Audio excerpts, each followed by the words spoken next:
আসসালামু আলাইকুম। আমি রাতুল আছি আপনাদের সাথে এবং আমাদের দেশে একসময় OnePlus এর নতুন কোনো ফোন রিলিজ হলে যেই একটা হাইপ তৈরি হতো বা গ্লোবালি বলতে পারেন, সেই হাইপটা এখন সম্পূর্ণরূপে না হলেও একটা ঝলক আমরা দেখতে পাই আইকিউর যখন নতুন কোনো ফোন লঞ্চ হয়, স্পেশালি বাংলাদেশে যখন সেটা আসে। তো সেরকমই একটা ফোন আজকে আমাদের হাতে রয়েছে উইচ ইজ আইকিউ নিও 10 এবং নিও 9 নিয়ে বা নিও 9 সিরিজ নিয়ে অ্যাকচুয়ালি প্রচুর ভিডিও আমরা বানিয়েছি। কারণ সেই ফোনগুলো কিন্তু ভ্যালু ফর মানি ছিল এবং আপনারা যারা ইনথিউজিয়াস্ট রয়েছেন, যারা একটু ভালো পাওয়ারফুল ফোন কম দামে বা আপার মিড রেঞ্জে ইউজ করতে চান, তাদের জন্য সেই ফোনগুলো কিন্তু চমৎকার ভ্যালু অফার করতো। তো আইকিউ নিও 10 রিলিজ হওয়ার পরেও কিন্তু ব্যাপারটা একই রকম, কারণ এটা যেই প্রাইস রেঞ্জে রিলিজ হয়েছে, যদিও বাংলাদেশের প্রাইস রেঞ্জটা আসলে আপনারা জানেন নতুন কোনো ফোন যখন আসে তখন প্রাইসটা একটু বেশি থাকে। বাট আমরা যদি ফিচার ওয়াইজ চিন্তা করি, এই ফোনটাতে আলট্রাসনিক ফিঙ্গারপ্রিন্ট রয়েছে, সিলিকন কার্বন টেকনোলজির 6100 মিলি অ্যাম্পিয়ারের ব্যাটারি পাচ্ছেন, 120 হার্টজের চার্জার, পাশাপাশি অলমোস্ট ফ্ল্যাগশিপ পারফর্মিং একটা চিপসেট। তো সব মিলিয়ে এই ফোনটা, যেটা বর্তমানে আমাদের আজকের স্পন্সর টেক অ্যান্ড টক বিডিতে অ্যারাউন্ড 46,000 47,000 আপনারা বেস ভেরিয়েন্টটা পাবেন।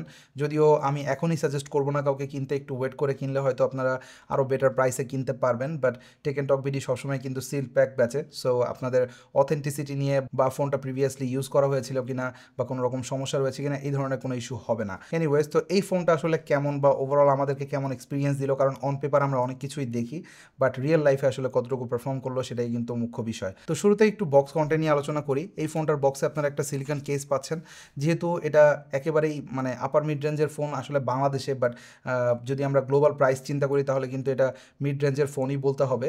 তো সেই হিসেবে একটা সিলিকন কেস আপনারা পাচ্ছেন এই ফোনে, যেটা ঠিক আছে, বাট বাংলাদেশের পার্সপেক্টিভে ঠিক নেই টু বি অনেস্ট। দেন আমরা পাচ্ছি একটা type C to type C cable এবং রয়েছে একটা 120 হার্টজের পিডি চার্জার, যেটা ভিভোর যে ফ্ল্যাশ চার্জার সেটা। তো এটা দিয়ে কিন্তু ফোনটা আপনারা ফাস্ট চার্জ করতে পারবেন মাত্র 15 মিনিটে, অলমোস্ট 50%, আর ফুল চার্জ করতে সময় নেবে অ্যারাউন্ড 35 মিনিটস। তো বুঝতে পারছেন কতটা ফাস্ট চার্জ করতে পারবেন আপনারা ফোনটা। আর ব্যাটারি লাইফ নিয়ে আমরা অবশ্যই কথা বলবো। তো তার আগে আমরা একটু ডিজাইনটা নিয়ে কথা বলি। প্রিভিয়াসলি নিও 9-এর যে ডিজাইন ল্যাঙ্গুয়েজ ছিল সেটা কিন্তু টু টোন ছিল, রেড অ্যান্ড হোয়াইট, আপনারা জানেন। এটা আপনারা অনেকেই যারা পছন্দ করেছেন অনেক বেশি পছন্দ করেছেন, যারা পছন্দ করেননি একেবারেই পছন্দ করেননি। তো এইটাতে আবার ডিজাইনটা কিন্তু একটু আপগ্রেডই বলতে হবে, কারণ এটাতে আপনারা ফার্স্ট অফ অল গ্লাস পাচ্ছেন, যেখানে আমরা নিও 9 সিরিজে দেখেছিলাম আর্টিফিশিয়াল লেদার টাইপের ফিনিশ ব্যবহার করা হয়েছিল, বাট এখানে কিন্তু আমরা গ্লাস পাচ্ছি এবং আমাদের যে রিভিউ ইউনিট এটার কালারটা অরেঞ্জ অ্যান্ড গ্রে কালার, যেখানে আমরা একেবারেই ম্যাট ফিনিশ পাচ্ছি এবং এখানে ফিঙ্গারপ্রিন্টের কিন্তু কোনো চিহ্ন আপনি পাবেন না ফোনটা লং টাইম ব্যবহারেও। তো এটা একটা পজিটিভ দিক। আর এর যে ব্যাক গ্লাস, এটা কিন্তু চারিদিকে কার্ভ করা, সো আপনারা যখন হাতে হোল্ড করবেন এটা কিন্তু খুবই মানে আরামদায়ক একটা পজিশনে থাকে। তাছাড়া এর ক্যামেরাটা লেফট সাইডে হওয়াতে আপনি ক্যামেরা বাম্পেও কিন্তু খুব বেশি হাত যাবে না অটোমেটিক্যালি, সো ক্যামেরা লেন্সটাও আপনার হাত দিয়ে খুব একটা ময়লা হবে না, যেটা একটা পজিটিভ দিক ডিজাইনের। বাট ডিজাইনের যে ব্যাপারটা পজিটিভ আমার কাছে লাগেনি পার্সোনালি, সেটা হচ্ছে এর সাইড বাম্পার। যদিও এতে মেটাল একটা ফিনিশ দেওয়ার ট্রাই করা হয়েছে, কিছুটা গান মেটাল ফিনিশ, বাট আনফর্চুনেটলি এটা প্লাস্টিকের এবং এটাতে কিন্তু আপনি যদি একটু অসাবধানতাবশত ফোনটা হাত থেকে ফেলে দেন, ডেফিনেটলি এতে ডেন্ট অনেক দ্রুত পড়বে, পাশাপাশি এটা অত বেশি ডিউরেবল হবে না অ্যালুমিনিয়াম বা কোনো মেটাল অবজেক্টের মতো। তবে ফোনটাতে কিন্তু আইকিউ একেবারে ভরপুর আইও পোর্টস দিয়েছে। এতে আপনারা সেকেন্ডারি নয়েজ ক্যান্সেলিং মাইক্রোফোন পাচ্ছেন টপে, পাশাপাশি একটা আয়ার ব্লাস্টারও রয়েছে। আর বটমে রয়েছে সিম ট্রে এবং টাইপ সি পোর্ট, যেটা ইউএসবি 2.0 সাপোর্টেড, 3.0 আমরা এখানে পাচ্ছি না। আর ডুয়েল স্টিরিও স্পিকার সাপোর্ট কিন্তু এই ফোনটাতে আপনারা পাচ্ছেন। আর ফ্রন্টে আসলে আমরা দেখতে পাবো একটা 1.5K ডিসপ্লে, যেটা 144 হার্টজ সাপোর্ট করে। আর এই ফোনটা একটা মিড রেঞ্জের ফোন হলেও এতে কিন্তু আপনারা আলট্রাসনিক ফিঙ্গারপ্রিন্ট পাচ্ছেন ইনস্টেড অফ অপটিক্যাল ফিঙ্গারপ্রিন্ট, যেটা হেল্প করবে আপনার হাত যদি ভেজাও থাকে সেক্ষেত্রে ফোনটা ইজিলি আনলক করতে। আর এটা আমরা স্যামসাংয়ে দেখতাম, তাদের ফ্ল্যাগশিপে অনেক বছর ধরে তারা ব্যবহার করে আসছে, বাট আমরা কিন্তু এখন এই মিড রেঞ্জের ফোনগুলোতেও দেখতে পাচ্ছি তারা আলট্রাসনিক ফিঙ্গারপ্রিন্ট ব্যবহার করছে। আর আলট্রাসনিক ফিঙ্গারপ্রিন্টের আরেকটা সুবিধা হচ্ছে এটা কিন্তু ওভারঅল অ্যাকিউরেসি বেটার করে, আর এতে আপনারা কোনো লাইট ফ্ল্যাশ দেখতে পাবেন না, যেটা আমরা অপটিক্যাল ফিঙ্গারপ্রিন্টে দেখে থাকি। আর ফোনটা আনলক করে আপনারা দেখতে পাবেন এতে রয়েছে 6.78 ইঞ্চের একটা ডিসপ্লে, যেটা রেজলিউশন একটু আগেই বললাম 1.5K, যেখানে পিক্সেল ডেন্সিটি সম্ভবত 452 পিক্সেল পার inch, so enough densely populated display. এটা আপনারা একেবারেই পিক্সেল দেখতে পাবেন না আপ ক্লোজ। আর এতে কিন্তু আপনারা এলটিপিও প্যানেল পাচ্ছেন, সো আপনার প্রয়োজন অনুযায়ী বা আপনার অ্যাপের প্রয়োজন অনুযায়ী এটা কিন্তু রিফ্রেশ রেট সুইচ করবে। তো আপনি ওভারঅল বেটার অপটিমাইজেশন পাবেন ব্যাটারি লাইফে। আর আইকিউ সিরিজের ফোনগুলোতে প্রিভিয়াসলি আমরা দেখেছি তারা কিন্তু একেবারে ফ্ল্যাট ডিসপ্লে ব্যবহার করে, তারা খুব বেশি কার্ভি ডিসপ্লে ব্যবহার করে না তাদের ফোনে, which is a positive thing in my opinion. Specially যারা ইনথিউজিয়াস্ট রয়েছেন আমার মনে হয় তারা এটা বেশি পছন্দ করবেন, বিকজ এই ফোনগুলোতে স্ক্রিন প্রোটেক্টর খুঁজে পাওয়া খুব একটা কষ্টসাধ্য না।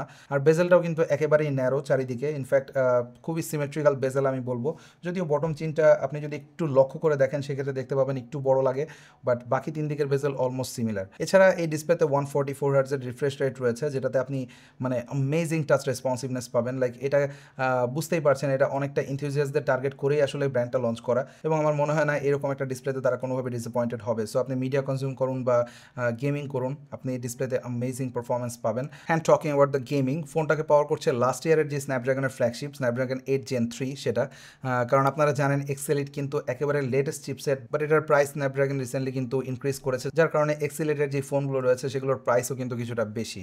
তো এটা স্ন্যাপড্রাগন 8 Gen 3 প্রুভেন একটা প্রসেসর, এবং এটা কিন্তু যথেষ্ট পাওয়ারফুল স্টিল আমার কাছে মনে হয়, যেটা আপনারা গিকবেঞ্চ রেজাল্ট দেখে বুঝতে পারবেন। এবং এই ফোনটাতে আমরা কিছু স্ট্রেস টেস্টও দিয়ে দেখেছি 3D মার্কে, এবং এই ফোনটা আমাদেরকে মোটামুটি অ্যাভারেজ পারফর্ম করে দেখিয়েছে। As you can see stability বেশ ভালো থাকে, মানে এক্সট্রাঅর্ডিনারি বলা যাবে না, কারণ স্ন্যাপড্রাগন 8 Gen 3 তে কিন্তু এর থেকে বেটার কুলিং পারফরমেন্স অন্যান্য ফোনে আমরা দেখেছি প্রিভিয়াসলি, বাট ওভারঅল প্রাইস বিবেচনায় আমার কাছে মনে হয় ঠিকঠাক পারফর্মিং ছিল। স্পেশালি গেমিংয়ে আপনি বেশ ভালো পারফরমেন্স পাবেন, লং টার্মেও সাস্টেইন পারফরমেন্স পাচ্ছিলাম আমরা পাবজিতে। এছাড়া জেনশন ইম্প্যাক্টও খেলেছি লং টাইম। তো ওভারঅল বলা যায় গেমারদের জন্য এই ফোন ডেফিনেটলি একটা রিকমেন্ড করার মতো ফোন। আর লং টাইম গেমিংয়ের জন্য এই ফোনটাতে কিন্তু স্পেশাল কিছু ফিচার্সও রয়েছে। ফার্স্ট অফ অল এর যে ব্যাটারি সাইজ, এতে 6100 মিলিঅ্যাম্পিয়ারের ব্যাটারি রয়েছে। সো বুঝতেই পারছেন লং লাস্টিং একটা ব্যাটারি লাইফ কিন্তু ফোনটা আপনাকে প্রোভাইড করবে। পাশাপাশি এতে কিন্তু কুইক চার্জিং সাপোর্টও রয়েছে। আর আপনি যদি গেমিং সেটিংসে যান সেই ক্ষেত্রে দেখতে পাবেন সেখানে একটা অপশন রয়েছে যে আপনি বাইপাস করে ডিরেক্টলি চার্জার দিয়ে কিন্তু ফোনটাকে পাওয়ার আপ করতে পারবেন। সেক্ষেত্রে আপনার ব্যাটারি কিন্তু একেবারেই হিট আপ হবে না আপনি যদি লং টাইম গেমিং করেন প্লাগ করে সেই ক্ষেত্রেও। তো এটা অনেক ফোনে আমরা প্রিভিয়াসলি দেখেছি, বাট এই ফোনটাতে আপনারা সেই ফিচারটা পাচ্ছেন। আর চার্জিং স্পিডের কথা তো একটু আগে বললামই। বাট এই ধরনের ইনথুজিয়াস্টিক ফোনে কিন্তু যে জায়গাতে সব থেকে বড় কম্প্রোমাইজটা থাকে সবসময় সেটা হচ্ছে ক্যামেরা। তো এই ফোনের কী অবস্থা?